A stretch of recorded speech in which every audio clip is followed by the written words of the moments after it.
Olá, amigo!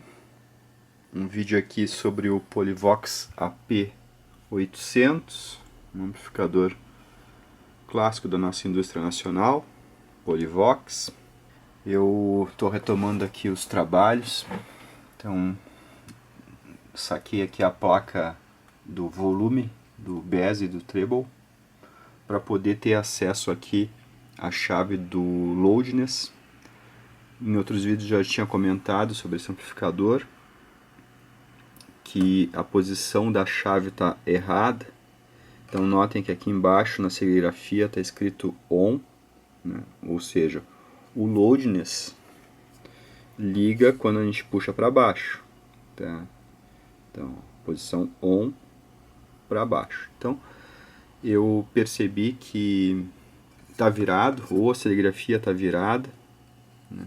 Ou a chave está virada, aqui devia dizer OFF aqui embaixo.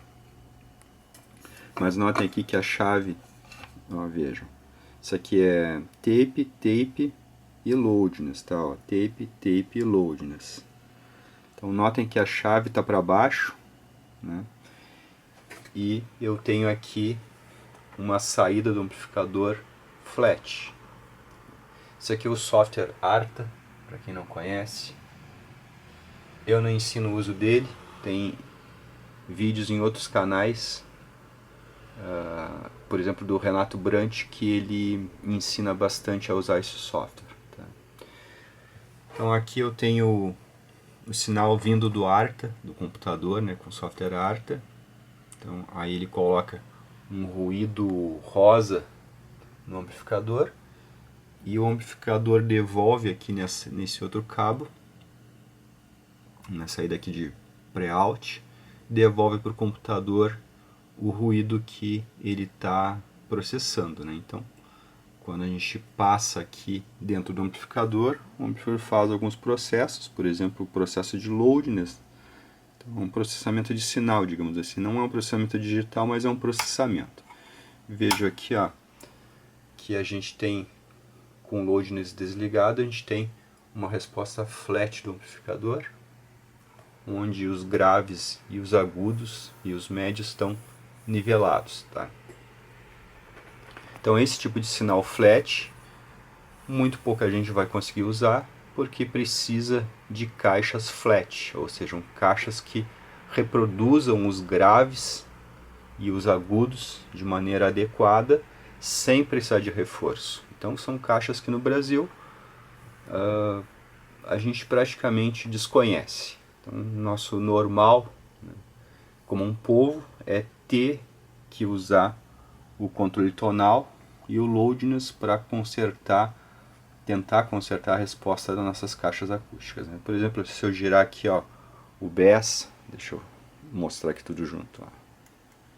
Tô girando, não, aqui é o treble, é o agudo. Então, se eu girar o agudo por máximo aqui, o amplificador devolve essa resposta de frequência aí, ó. Se eu girar aqui o bass, ó, então o amplificador entrega na saída essa resposta de frequência, ou seja, ele amplifica mais os graves, amplifica mais os agudos e deixa os médios na mesma proporção de antes, porque as caixas que a gente conhece reproduzem menos graves e menos agudos, então por isso que a gente tem que entrar com esse sinal aqui em uma caixa acústica que não é flat, ou seja, uma caixa acústica deficiente. Então se a caixa tem deficiência nos graves, a gente entra com mais graves e mais agudos para que o som fique agradável. Se a caixa for boa, ela entrega a quantidade de antes de graves, mesmo com os controles nessa posição. Então, uma caixa boa consegue dar graves com essa resposta de frequência do amplificador. Então, um dos controles que a gente tem para consertar a caixa acústica, né, tentar consertar, é o loudness, né? Então, aqui nesse amplificador, o loudness está atuando dessa maneira aqui, errada, digamos assim, ó. Então, para baixo, ó, aqui está escrito ON, mas para baixo, na verdade, ele está desligado. Para cima, aqui, ó, Então aqui na verdade ele liga. Então o ON não é aqui embaixo. Tá? Então é erro de serigrafia ou erro da chave que está virada. Então por isso que eu tirei essa plaquinha aqui para poder virar essa chave aqui e a gente ter o comportamento certo, virar a chave ou a fiação. Não sei o que eu vou ter que fazer aqui para acertar isso. Daqui a pouco eu vou tirar a chave fora e eu vou ver como é que dá para fazer.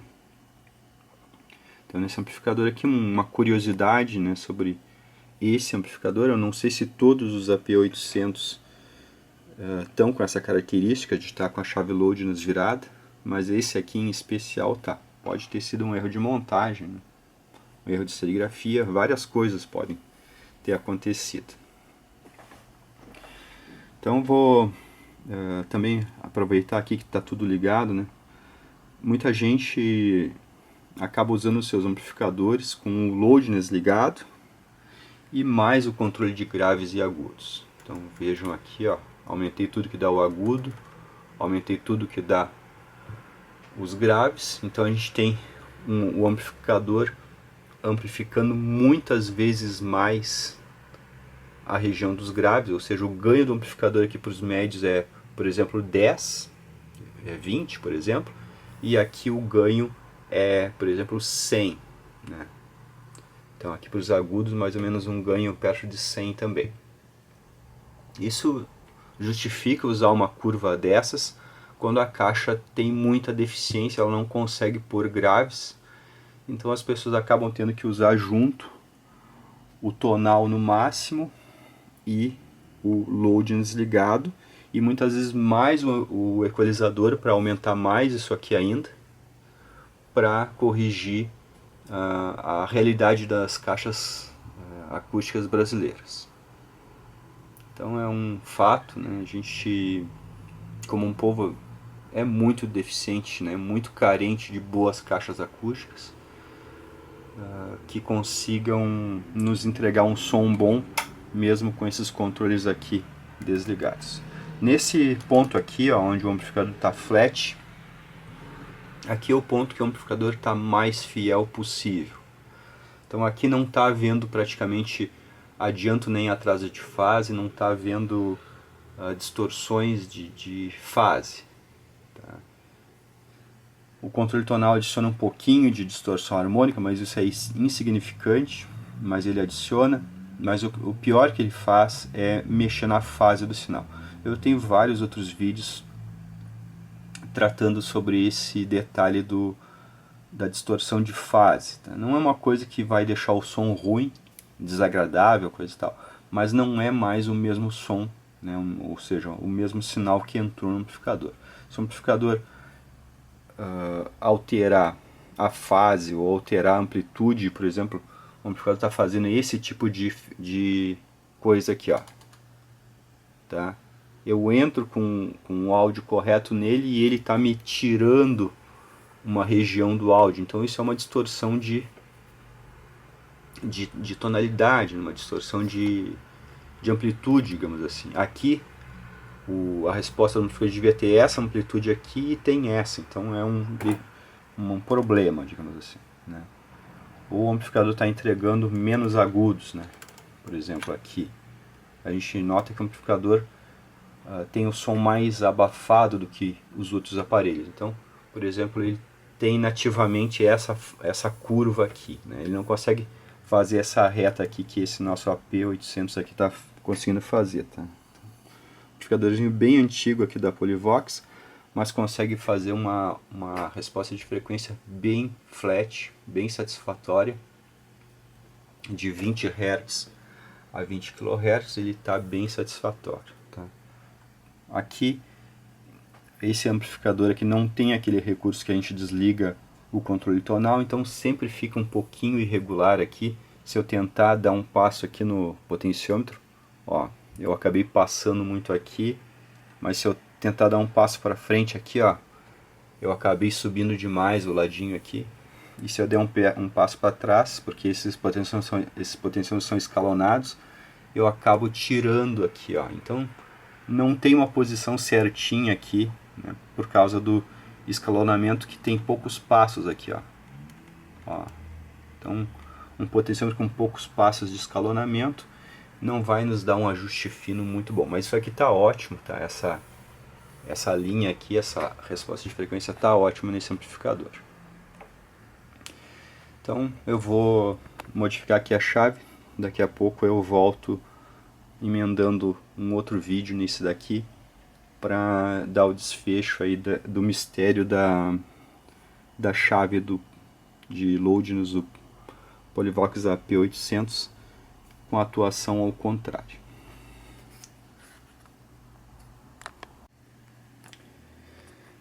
Então, voltando aqui com o vídeo, já fiz a modificação.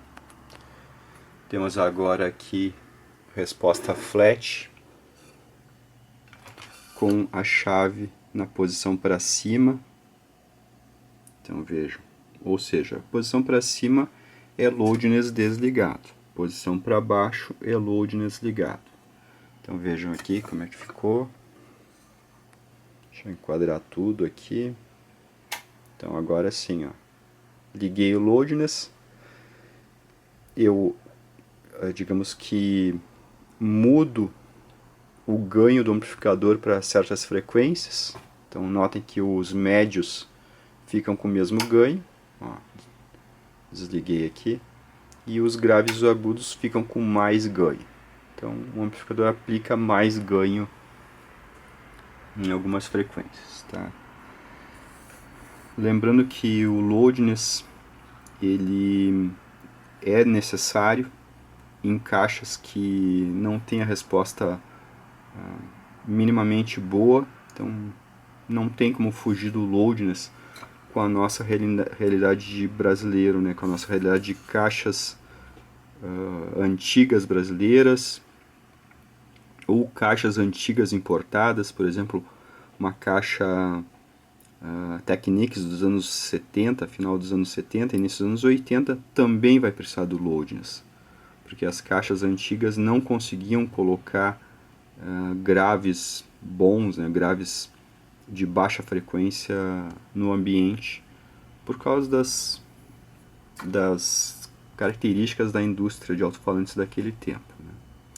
Então não adianta a gente precisa usar o loadness se a gente tiver caixas de som antiga, vintage. Elas pedem esse recurso, digamos assim, esse artifício. E também pedem que a gente coloque aqui mais graves no bass para poder ela tocar, né? A gente tem que entrar com com esse sinal que não é flat. A gente tem que entrar com esse sinal em uma caixa deficiente para que ela toque minimamente, digamos, aceitavelmente, tá? Então a caixa tem a resposta contrária a isso, né? Por exemplo aqui, ó, deixa eu colocar aqui. Então se a caixa tem uma resposta, deixa eu desligar aqui o loadness, desliguei.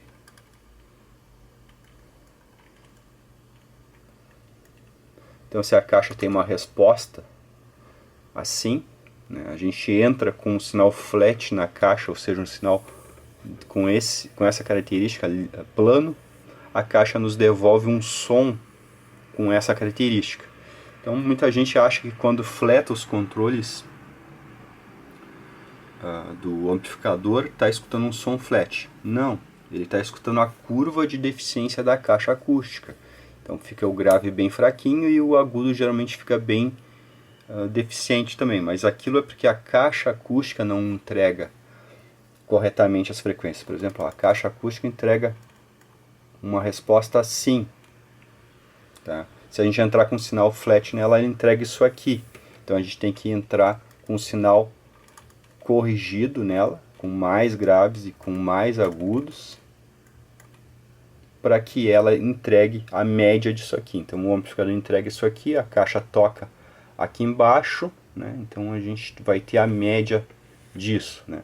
Por exemplo, o amplificador manda esse sinal aqui com essa amplitude, a caixa toca com amplitude muito menor, né, pela sua deficiência em graves, e assim eu vou ter mais ou menos uma média aqui pelo meio. É por isso que a gente consegue escutar as caixas acústicas deficientes, porque com o recurso do loudness, né, e do grave e agudo, a gente consegue usar caixas que não teria como usar se não fosse esse recurso, né. Repetindo, caixas acústicas boas não precisam disso aqui. Se a gente fizer isso aqui, a gente não consegue escutar porque fica grave e agudo demais, né. Caixas acústicas com comportamento flat, ao contrário de o que a maioria pensa, elas são as caixas que têm os graves e têm os agudos sem a gente precisar disso aqui. Se a gente tentar ligar o loudness ou ligar o bass e o treble, acabei fechando aqui, esbarrei no mouse. Se a gente usar o treble e o bass, a gente não consegue escutar porque fica aquele som embolado. A gente percebe que não é natural, que não é daquele jeito o som. Esse programa aqui, o Arta, a gente pode pagar ele, mas ele é free, né? A gente não precisa entrar com o serial, a gente usa ele no modo demo, que ele já tem todas as funções, tá? Eu uso aqui no FR1, resposta de frequência 1, se eu não me engano, deixa eu...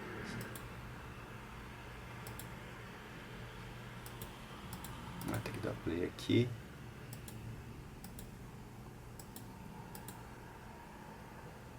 Desconfigurou, acabei fechando ele e desconfigurou. Deixa eu acertar aqui então.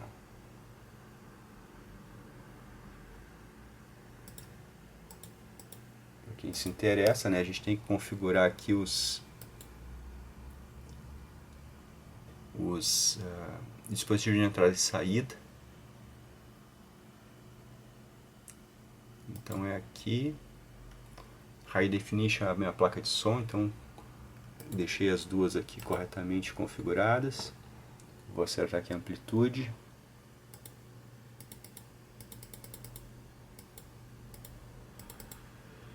Acertar o range. Aqui tá bom. Desliguei o loudness. Estou fletando aqui os controles.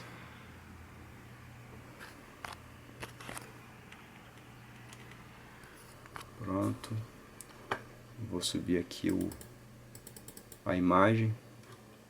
Então, é assim que basicamente funciona aí o Arta. A gente tem que configurar a placa de som, entrada e saída nele, e aí sim poder usar essas funções aí de resposta de frequência, tá? Quando a gente sobe, por exemplo, o volume, ó, sobe tudo junto, ó.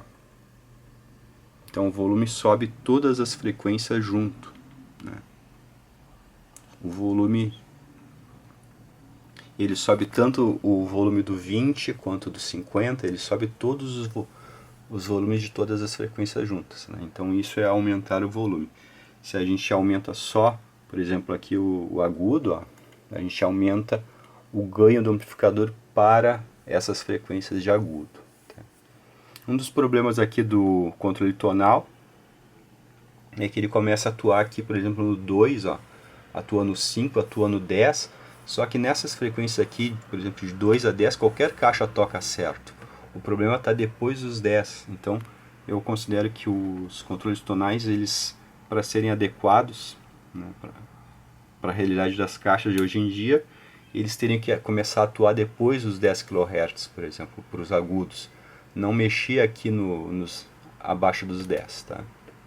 A mesma coisa é os graves. Ó, geralmente as caixas têm deficiência abaixo de 100, tá?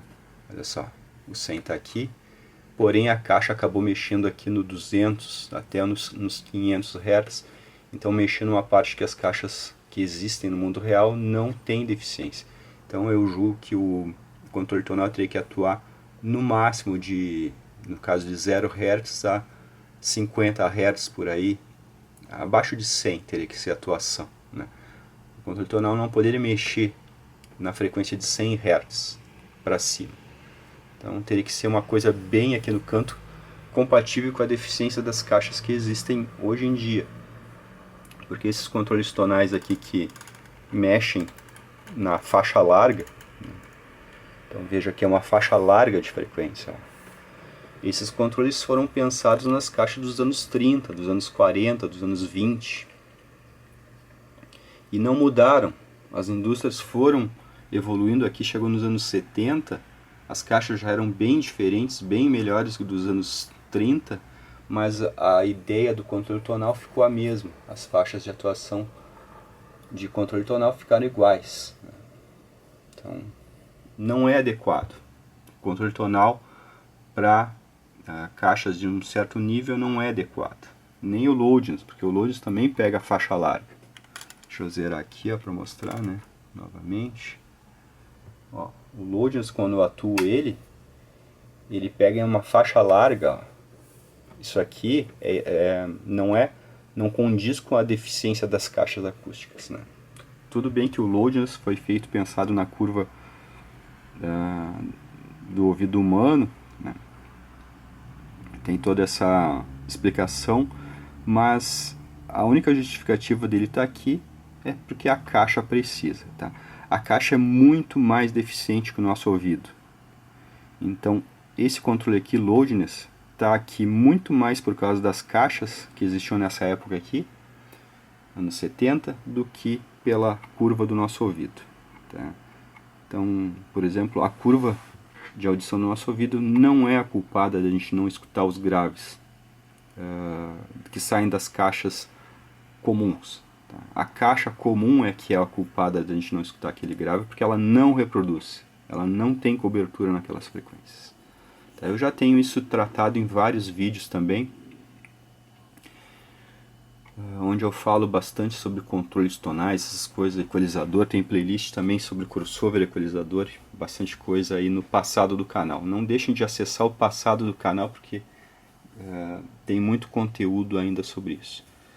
Lembrei de mais um detalhe aqui, quando a gente faz esse tipo de coisa aqui, ó, por exemplo, coloco graves e agudos no máximo e ligo o loudness,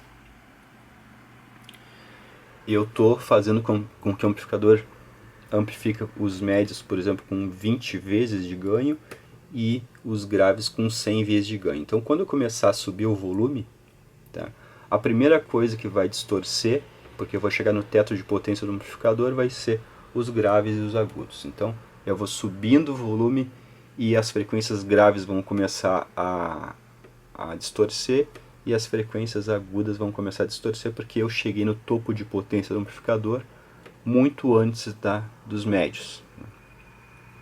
Então isso é uma grande vantagem da caixa flat. A caixa flat, ela libera para a gente conseguir usar todo o range de frequência do amplificador, porque ela não exige reforço em lugar nenhum. Então o amplificador vai começar a ceifar normalmente, né, em toda a faixa e não prematuramente nos graves e nos agudos, né. Então quando eu cheguei na potência máxima dos agudos com uma caixa ruim, ou dos graves, eu ainda teria muito mais potência, muito mais range de potência em médios, né. Então é um aproveitamento melhor de potência do amplificador se consegue usando caixas flat que não precisem do tonal, né, do loudness e do tonal. Então, caixas que tocam graves e agudos sem o uso desses controles aqui. Deixei para o final aqui o que eu fiz. Notem aqui que tem dois capacitores aqui. Ó. Eles estavam entrando por baixo da chave, nos contatos de baixo, e o lugar correto é aqui em cima. Aí a atuação da chave fica correta. Eu creio que alguém fez manutenção e acabou invertendo esses capacitores aí.